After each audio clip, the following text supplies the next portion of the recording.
dans la joie de nous retrouver, chers amis internautes. Et nous nous retrouvons pour cette émission Info pour tous. Et nous rappelons qu'au cours de cette émission, nous revisitons certains sujets qui font l'actualité. Et cela à la lumière de la Bible. Et notre invité est le pasteur Moshe. Pasteur Moshe, bonsoir. Bonsoir. Comment allez-vous, pasteur Moshe? Très bien, par la grâce de Dieu. Pasteur Moshe, nous passons à notre premier sujet. Donc, il y a eu un coup de tonnerre dans le ciel plus ou moins serein du Moyen-Orient, puisque Israël s'est employé à trouver une sorte d'équilibre et de cohabitation. Mais on a vu ce qui s'est passé il y a exactement 5 jours, 6 jours, le samedi dernier, ces attaques qui ont été perpétrées en Israël. Qu'est-ce que ça vous inspire, cela, pasteur Moshe? Beaucoup de choses, il y a beaucoup de choses à dire, mais dans un premier temps, ça m'inspire le fait que nous sommes à la fin des temps, puisque ce qui s'est passé a produit une euphorie dans le monde entier, dans l'humanité, a produit du mouvement, et c'est ce mouvement-là qui va précéder la venue du Seigneur. Il y aura une forme de guerre mondiale qui va avoir lieu et qui sera calmée par l'Antichrist qui fera alliance, c'est écrit dans le livre de Daniel, et fera une sorte d'alliance avec Israël et pour établir la paix. Donc, les Écritures nous enseignent que cette zone-là, c'est le foyer du prochain trouble mondial et ensuite l'introduction de l'Antichrist. Pasteur Moshe, avant d'entrer dans le vif du sujet, puisque ceux qui nous suivent, je ne suis pas certain qu'ils comprennent tout ce que vous expliquez, puisqu'il y a des gens qui ont été tués, plus de 1300, 1400 morts en Israël, et la même chose côté palestinien. La question qu'on peut se poser, c'est que Israël est connu comme étant très rigoureux en termes de renseignements. Comment ça a pu se passer, ce qui s'est passé? Avant de répondre exactement à la question, je tiens à signaler que nous sommes attristés pour toutes les familles juives endeuillées lors de cette attaque, cette vile attaque du Hamas qui s'est attaquée carrément aux civils, des gens qui parfois étaient leur soutien, parce que vous savez que la zone où les kibbutzim que le Hamas a attaqué, c'est des gens de gauche qui occupaient ça, qui sont de tendance à aimer les Palestiniens, à vouloir la cohabitation avec les Palestiniens. Donc le Hamas a attaqué ces gens-là, d'une manière vile, basse, puisque c'était des gens qui n'étaient pas armés. Et donc nous manifestons notre compassion par rapport à cela. Toutefois, nous devons dire la vérité que les gens taisent. Une de ces vérités, de l'ensemble de ces vérités, c'est quoi? C'est que le gouvernement israélien y est pour quelque chose. Nous connaissons la rigueur de l'armée israélienne, de la sécurité israélienne. Nous ne pensons pas qu'ils ont été surpris. Ils devaient être au courant et ils ont laissé faire pour des objectifs que nous ne connaissons pas, que nous ne maîtrisons pas, mais certainement, ils ont laissé faire tellement. Un juif a dit, mais même quand un oiseau entre, nous sommes au courant. Voilà, donc c'est qu'ils étaient au courant.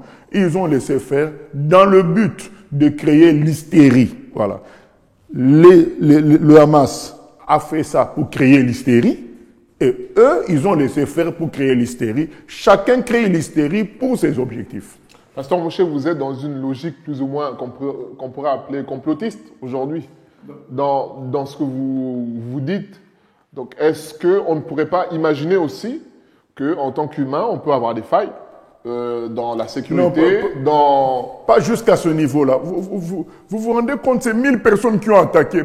On ne recrute pas 1000 personnes en 3 jours. Ça prend du temps. Et donc, ces 1000 personnes-là sont venues mourir, au fait, parce que c'est comme ça qu'on les forme. Vous allez pour mourir. Donc, c'est des gens qu'on doit intoxiquer pendant un certain temps. On doit laver leur cerveau, ça prend du temps. Et tout ça avec le renseignement israélien, ils devraient être au courant. Et même, regardez la réaction.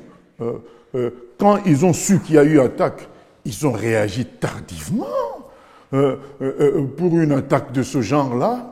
Donc parfois 1 heure après, parfois 2 heures, 5 heures, 7 heures parfois. Ah, voilà, donc ça, pour nous croyons que le Hamas a voulu, déjà a créé l'hystérie, c'est-à-dire pour préparer les gens à mourir, c'est que tu les as rendus fous, hein, tu les as rendus hystériques. Le Hamas a créé l'hystérie pour des soucis de chaos, parce qu'il y a des gens, il faut savoir que le diable travaille. Et donc le diable saisit d'un côté le Hamas pour créer le chaos à travers l'islam.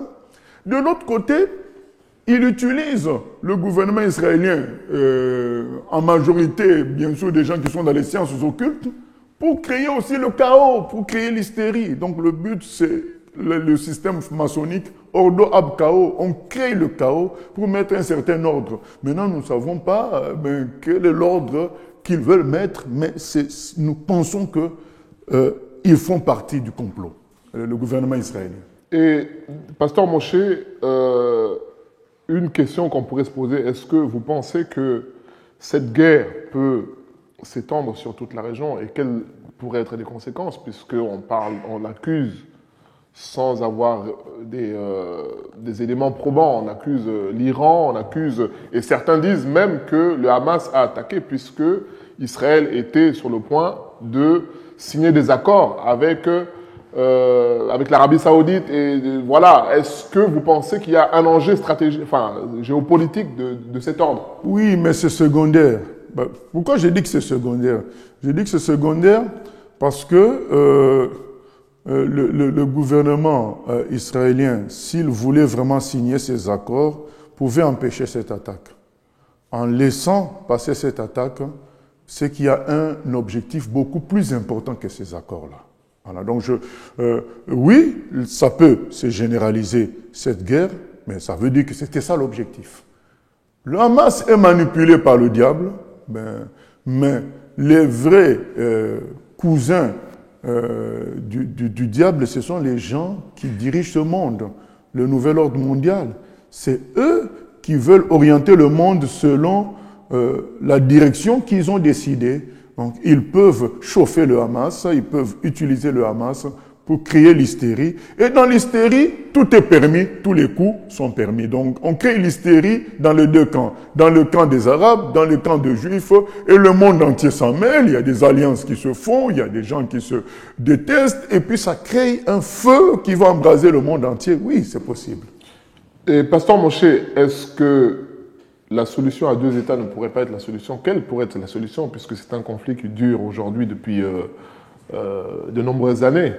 Moi, je ne peux pas dire que la solution à 2 États est la bonne, pour la simple raison que Ariel Sharon, quand il a quitté Gaza, et la bande de Gaza, il s'était dit qu'en quittant la bande de Gaza,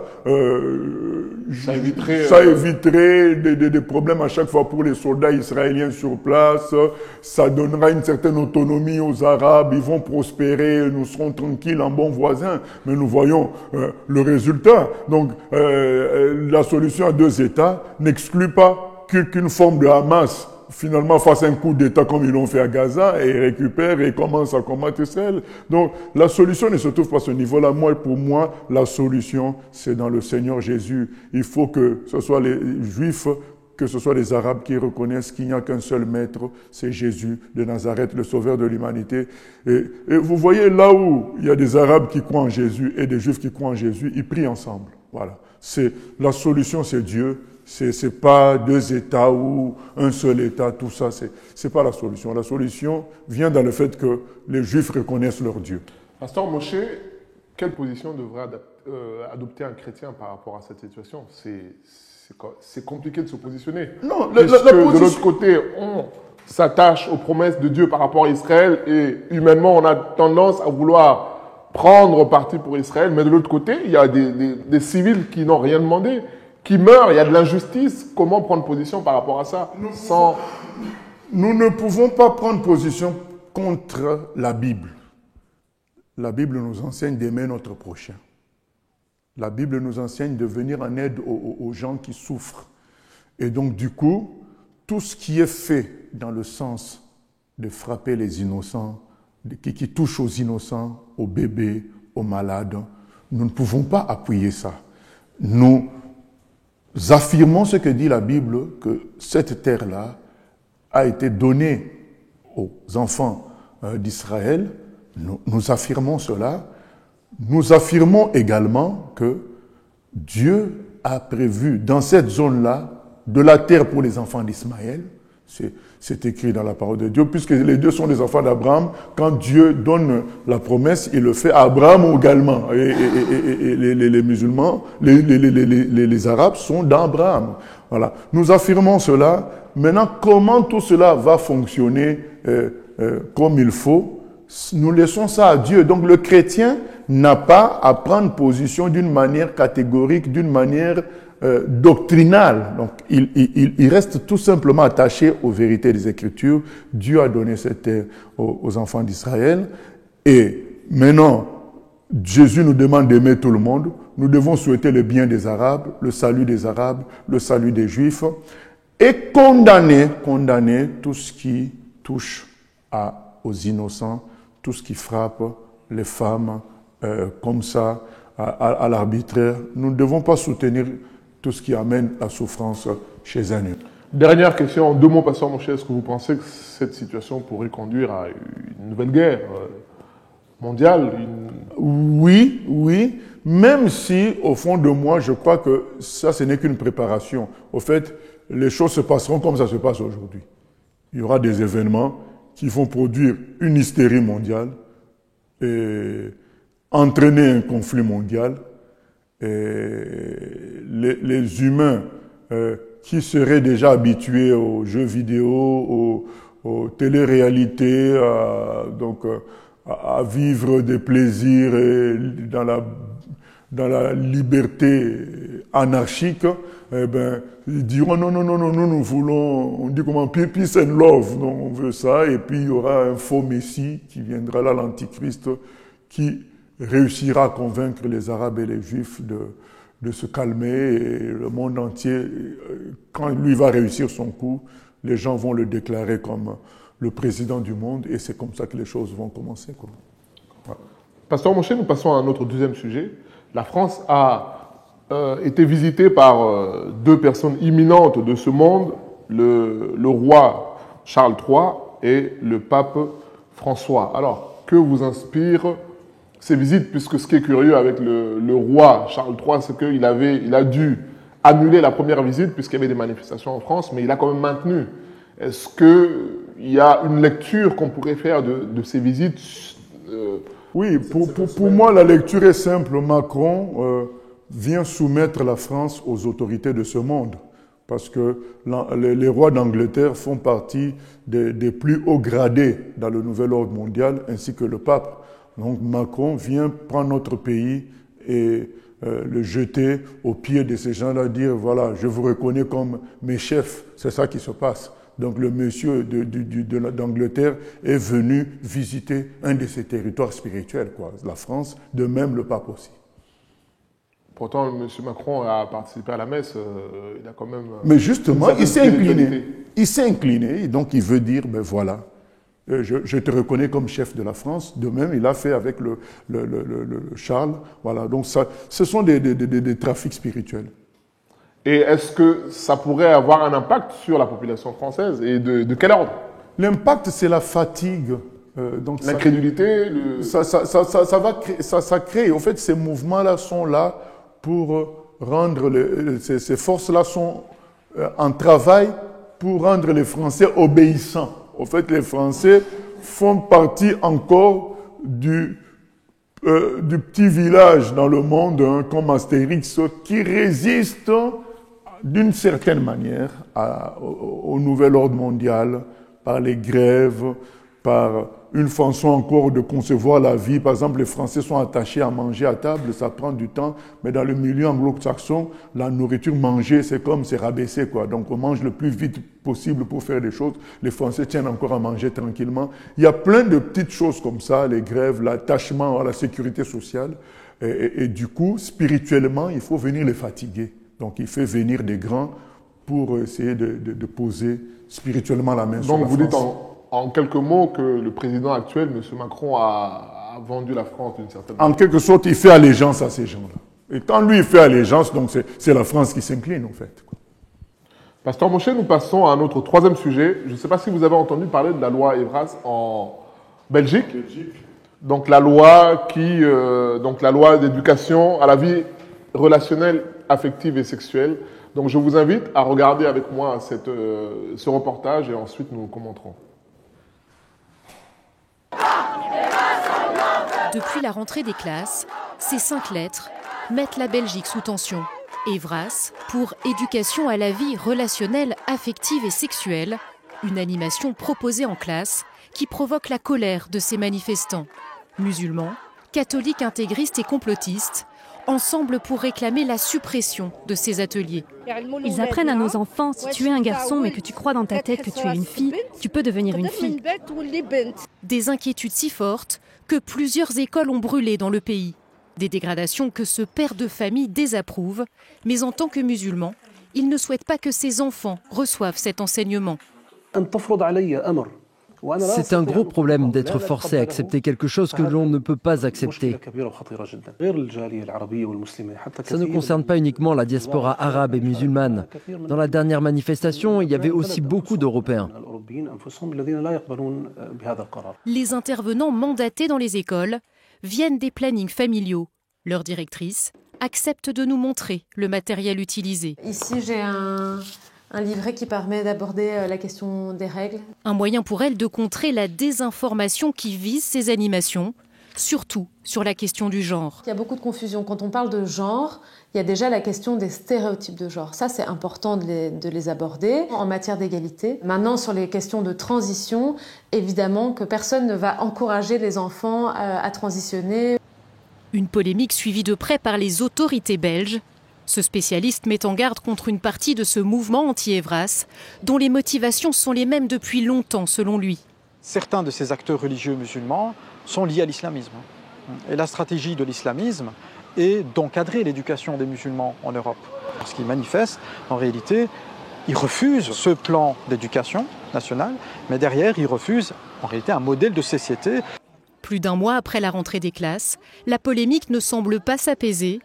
Les manifestants menacent de contester le dispositif Evras en justice.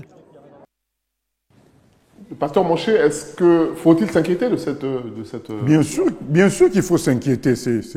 Ils avancent en rampant dans leur entreprise de déstructuration de l'humanité. Ils avancent, ils veulent créer un homme sans âme, sans identité. Un tas de viande. Et nous disons non, l'homme n'est pas un tas de viande. C'est un être spécial qui a une âme, qui a des valeurs. Mais n'est-ce pas la mission de l'école aussi d'éduquer, puisqu'il y a des choses qui ne se disent pas. Donc là, on voit des personnes qui témoignent principalement. Peut-être qu'il y a des choses qui ne se disent pas au niveau familial et l'école vient pour pallier. Mais ça existe. Mais ça existe depuis longtemps. Mais nous avons fait l'école, nous avons appris des choses qu'on ne nous a pas dites en famille. On nous les a dit dans le cours de microbiologie, dans le cours de biologie. Nous avons appris ça. Nous n'avons pas besoin que ça commence alors que les enfants sont encore à la maternelle, alors qu'ils sont encore à l'école primaire, on commence à mettre dans leur tête des choses qui ne concernent pas leur âge. Voilà, donc l'enfant doit être encadré en fonction de son âge par rapport aux réalités de la vie. Là, c'est comme si très tôt on veut insuffler un désir de liberté anarchique concernant la sexualité. Ce n'est pas bon. C'est tuer l'enfant, c'est produire des futurs violeurs, c'est produire des futurs blessés de la vie, des gens qui ne vont pas avoir un sens dans leur vie. Pasteur Moshe, dans le reportage, on a vu, bon, il s'agit, et même dans les manifestations, beaucoup de personnes musulmanes. Et la question qu'on pourrait se poser, où sont les chrétiens par cette actualité-là? Je pense qu'il y a aussi... Parce qu'on le voit, même ici en France, dans certains quartiers, ce sont les parents musulmans qui sont très regardants, qui ont un droit de regard sur l'éducation, qui prennent des positions fermes. Mais ils ont cité aussi des catholiques. Hein, voilà, ils ont cité des catholiques que eux qualifient d'extrémistes. Mais ils ont cité aussi ce qu'on appelle les complotistes. Et des gens qui ne sont pas venus en disant « je suis chrétien, mais je suis contre ». Ils sont venus dire « je suis contre ces choses-là ». Et parmi ces gens-là, il y a forcément des chrétiens. Moi, je suis au courant de beaucoup de chrétiens qui résistent, hein, notamment aux États-Unis, même en France. Mais sauf que quand un musulman vient résister, il vient avec un foulard, elle vient avec un foulard, on voit tout de suite que c'est un musulman. Quand les chrétiens viennent, ils viennent parler en tant que citoyens pour dire « nous ne sommes pas d'accord avec ce qui se passe », même s'ils citent leur foi, mais ils n'ont pas une tenue qui déjà montre qu'ils sont chrétiens, quoi. Je pense que oui, les chrétiens aussi sont en train de contester ça. Et comment devrait réagir un parent chrétien face à ces choses-là qui sont enseignées aux enfants? Quel conseil vous donnez à un parent chrétien? Mais je dirais à un parent chrétien ce jour-là de dire à son enfant de ne pas partir, et s'il doit répondre de cela, il va à l'école, il dit non, je n'ai pas voulu que mon enfant assiste à ce genre de choses, il n'a pas l'âge pour cela. Pasteur Moshe, nous passons à notre dernier sujet. Il y a eu une polémique dans un pays d'Afrique où un pasteur, un prédicateur, a choqué une partie de la population puisqu'il parle, il dit que Dieu lui aurait révélé que le pays n'avance pas puisque les gens sont attachés, donc notamment la RDC, sont attachés à la SAP, à le fait de bien s'habiller et parfois sans en avoir les moyens. Et s'attacher à la légèreté, et il dit que Dieu lui a révélé que c'est l'esprit d'un musicien, de Papa Wemba, qui est derrière tout ça. Et donc il y a eu une grande polémique autour de ça. La question est simple, est-ce que c'est le rôle d'un pasteur d'aller sur ce terrain-là? N'est-ce pas de prêcher Jésus? Prêcher Jésus, mais avec un certain pourcentage à dénoncer les œuvres mortes. C'est écrit dans Ephésiens 5 qu'il faut que nous dénoncions les œuvres mortes. Donc nous prêchons Jésus, mais nous devons aussi dire aux gens quels sont les dangers de la société, de l'humanité. Nous devons dire aux gens, attention, il y a une rivière qui est polluée, il ne faut pas se laver dedans. Mais cette rivière polluée, c'est quoi? C'est cette musique du monde qui a préconisé la SAP dans ce pays-là. Du coup, les gens, au lieu d'investir pour construire des choses, pour travailler à l'école, pour avoir des diplômes et faire des choses, ben, ils investissent pour avoir des habits qui coûtent plus que leur salaire. Et donc, c'est pas normal. Donc, effectivement, nous sommes d'accord avec cette position-là, mais ce que moi je veux dénoncer, c'est l'hypocrisie. L'hypocrisie de tous ceux de toute la levée de boucliers. Les gens le savent bien que dans les milieux évangéliques, tout ça est dénoncé.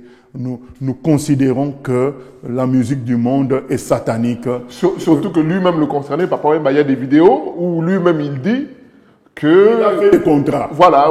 Non, mais non seulement ça, mais qu'il a été un mauvais exemple. Voilà. En tant que leader d'opinion. Oui, mais moi, j'ai suivi une vidéo aussi où l'un de ses amis dit que Papa Wemba m'avait interdit, il dit que quand lui il est au concert, que je n'aille pas sur le podium. Donc parce qu'il y a des choses mystiques qui se passent là. Et il a dit, je ne veux pas te voir non plus sur le podium de quelqu'un d'autre quand il y a concert. Il y a des choses qui se passent. Donc c'est lui qui a prévenu son ami, il ne vient pas sur le podium.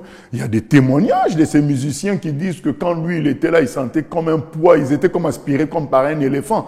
Voilà. Donc c'est une réalité que ces gens-là ont touché à la magie pour envoûter la population pour le compte du diable. C'est une vérité, c'est une réalité. Donc aujourd'hui, les gens de ce pays-là veulent faire comme si c'est la première fois qu'ils entendent ça.